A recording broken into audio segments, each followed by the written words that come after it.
Yeah, I feel the finishing coming on now. Finishing of the seascape with the sky, and then the birds are at the very end. First of all, towards the finish, we're going to get this a little bit lighter here because it's just below the sun and we want to glow here in the center. So we're going back to our cadmium yellow medium, and all we want to do is we want to get this scumbling effect again, okay? Dry off your brush. There was a little bit of water on it already. And it's just in the center area, we want to get a little bit brighter than the rest of that land mass and blend it out gently on either side. Gently on either side, okay? Another little coat over that if you can manage it. If it's removing it, wait until it dries, or dry it and put it on again. But I think that's actually okay. I think it's okay, yeah? It's okay, yeah. We're getting that effect now, do you see? Because the glow of the sun will affect just that area of it. Well, it's just to make it more interesting. You know, we just keep thinking of various color combinations we can make. Wow, you see you have the glow there? Okay, and while we're here then as well on the sun area, we're going to build it up another little bit. Cadmium yellow light with more white again into it. So you want to get that, you know, the way it's burning sort of yellow. The sun gets very, very light when it's at that stage, you know. We want it to stand out. I just want to see, you know, we're going to need a little more white than that. Okay, a little more white back into the mix. And if there's a bit of texture on it, all the better, because you need some texture in that center area. Well, you know, when I finished the last video of each painting, I always sort of put a few little extra finishing touches of my own to it. And that's what I might do, build up the sun with texture. Okay, now, yeah, I think, yeah, this is brighter, yeah. Definitely brighter. We're coming in here again. Bring it out to the edge, as far as you know. Don't be too particular about it, as I said, you know. In the distance, you know, you could, everything looks quite well in the distance, especially these type of paintings, and that's the way you're supposed to view them, not them close. You see the way I have those little, the effect of texture on it. See, you don't even have to stand sideways as well, you can just move your painting sideways. Just add this like so as we can get that effect of texture into it. Loading it on, and then gently maneuvering it around just to get that texture effect on it. Okay? Can you see that?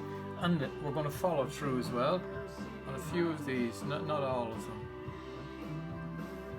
Because we want towards that area it would get a little bit, they would get a little bit lighter, and then breaking up onto those little areas like that, not everywhere. A little bit there maybe as well. Okay? Can you see that? Okay, cool. So that's those two areas. Then there is another colour I thought of, which I forgot at the beginning, but it's only as I didn't really forget it. It was only afterwards I said to myself when I was drawing that, I said, yeah, it needs a little bit deeper red in the foreground. So we're going to go back to our old reliable cadmium red deep. See, cadmium red medium, cadmium red deep. Do you see the effect? So we're just going to put in a few strokes of that, and that'll bring the foreground right up to you. I'm just going to hold it there in my hand while I do this. You'll see the effect with this. This is the small flat brush, okay? You'll see the water lapping up, almost coming out of the painting at the front when you put in these little few strokes at in the foreground. Going across there. Yeah, lovely. Might have to go over them a few times, we'll see how it goes. But you want it all the way across. It can be broken, but you want it all the way across, like at the very foreground, okay, to be honest with you, all the way across. See the way I'm covering it? But they don't have to be continuous. You just want to get a depth there in the foreground. Cool. And then as you go back a bit, you can break them up and the red is coming through nicely. The base colour red, you know, that's what the painting was all about, do you remember? And then a few little broken bits and pieces here and there. Okay, another one here and there, out there as well. Okay, another little bit here. And you'll see the effect of it. Can you see the effect of it now? See the way it's really bringing that forward, saying, oh my god, yeah. We could almost paddle in this, it's so close to us. Okay, put it in there, just adding all the time. As you add the paint, see sometimes it becomes a bit transparent, and I'm just building it up a bit as I notice that. Because it's still quite warm here in the studio, and everything dries very, very quickly, especially the acrylics. Okay, lovely. That's Jim Murphy now in the background. He's a new CD as well. I played it before. I just love it. It's a local lad as well from Drumcondra. Now, there you go. Well, living in Drumcondra. Now, there you go. Can you see that idea? See the way it's beginning to lap up, you know, really come across right through it there, right through the front, as if it's going to pour down onto the easel like a Dali painting. Surreal. Now, what else was I going to do there? Yeah, well, I think I got all those in. As far as I can see, we have all the little bits and pieces that we want.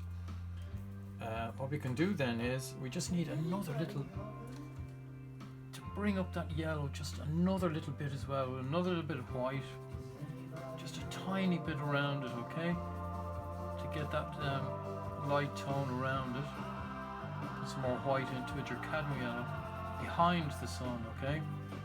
Just to have a look at it again. Yeah, see that? Just a little line around it maybe.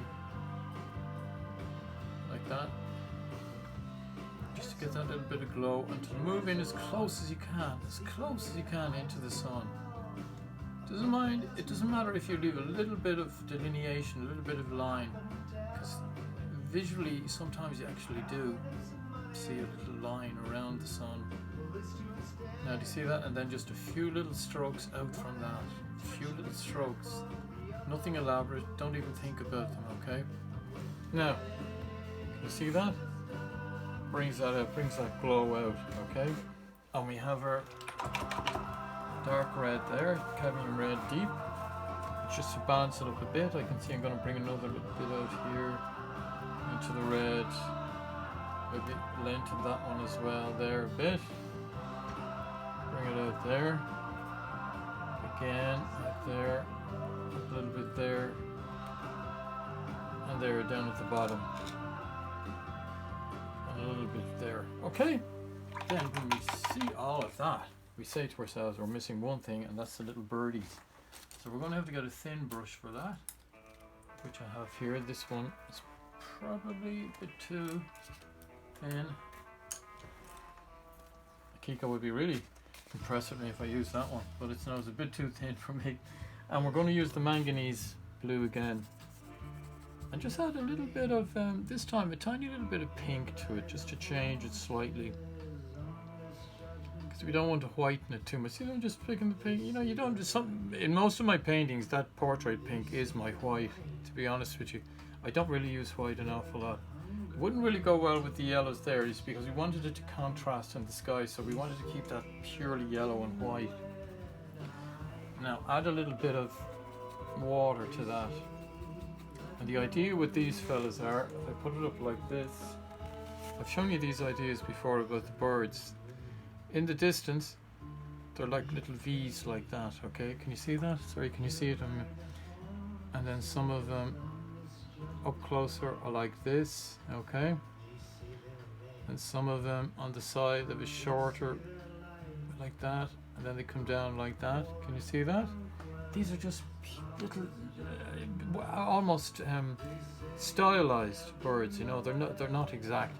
And then some of them way in the distance are just a V at different angles like that. You know? Can you see that idea? There's a whole little line of birds there. So that's what we're going to do. We're going to apply them like that. So if you bear with me while because they're going to surround, they're going to add to that sun area. Okay, so if you just bear with me while I do this, put that over there, so they don't lean on those. And then we just start adding a few up here. We're going to lean on it slightly, hopefully it's dry. Little V's in the distance. Sometimes the V's are really close together. Then as they come down, they get a bit wider, okay? Like that. And then more so like that. Coming Going across there like that, yeah. Let's change that slightly bigger, okay? And then as they come in, you want some more down here as well. Come down there like that, side, and then maybe another one up there like that. Going in there. A little bit of tip on the top of that there. Okay, can you see those? Just on either side, and then we're going to do the same on the other side as well. Maybe coming out there like that. Going over there like that. A little bit like that. Okay. And then maybe a close-up one like that. And another one out here like that. Different angle again. Okay. Can you see the idea? And what you could do then is put another guy out here.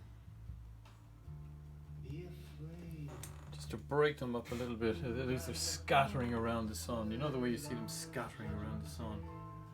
Just coming out there like that. And then maybe another fella out here at a different angle, just scattering around the sun like that. Okay. And with this you could keep going on, but you don't want to fill the sky with. It's not going to be Alfred Hitchcock's movie The Birds, you know. So maybe you do another little one off in the distance there, a tiny little one. Like that. And make that a little bit bigger, okay? So you have the effect that they're going off way into the distance and they're coming in like that, okay? Give him a little extra on his wing like that. Perfect.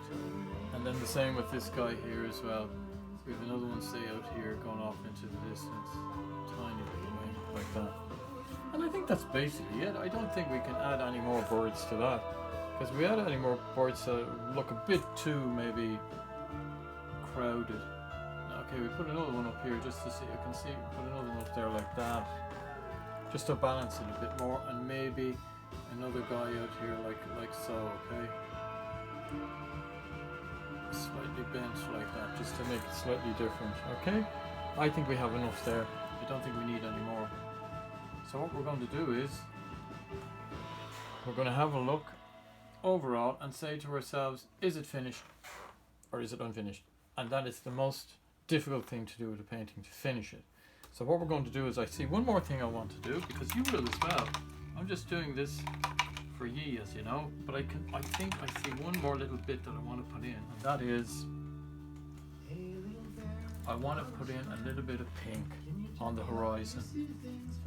And I've no pink there, so I have to take some pink out of my tube. Just a tiny little bit of pink. And a little line going across, just to have a little highlight there on the horizon. Okay? Going across, you'll see it now, just this line.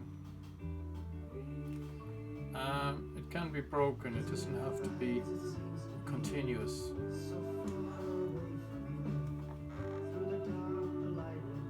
I could give the idea of, you know, surf or something hitting off the distant shoreline. Going right up there, right on the other side as well. Break it up a bit like that. Just separating the brush strokes, okay? That's all you want to do there. Okay, going out there like that. See that? Just gives it another little highlight there. And then while we're doing this, just want to get another little bit of orange in there, into the sea again, where we had them here. Just go over these lines a little bit more, just to make them a bit more definite. Okay, with the orange, cadmium orange that we had, see that? Nice and loose. You don't want them too definite over the red. And I'll give a nice little choppy feel there at the side. And then the same again here, because maybe they were just a little bit too delicate. Going in there like that, yeah. And that guy going in there. Okay, out of the painting there like that, and there, that's how coming in there as well like that. All these lovely colour combinations, they make such a difference, you know, it's a celebration of colour really that we have here as usual. Okay, bring it in there like that. Coming a little bit in there as well. stronger, a little bit stronger there as well. Stronger. Now, what do you think? How is your painting coming along at the end? Okay, so I don't think I can do any more. I'll have a look at it myself, and you know the way I put in a few little bits and pieces, but I think it's more or less there. And I hope you enjoyed it. I'll put it up on the WhatsApp group when it's completely finished, when it's signed and that, but I don't think I'll have to do much more. Don't forget to put yours up on the WhatsApp group as well, so as we can all see it as well. And if you have any questions, ask me on YouTube, ask me on WhatsApp, and look, just enjoy it, because that's what painting is all about. You can transcend while you're painting, you know, it's amazing hobby to have. And this is a wonderful piece, just to show you, using very few warm colours, what you can achieve. You can transpose that into a landscape as well, or even into a portrait. You could use those colours. Okay, so it's great to be back again. Okay, talk to you soon. Take care.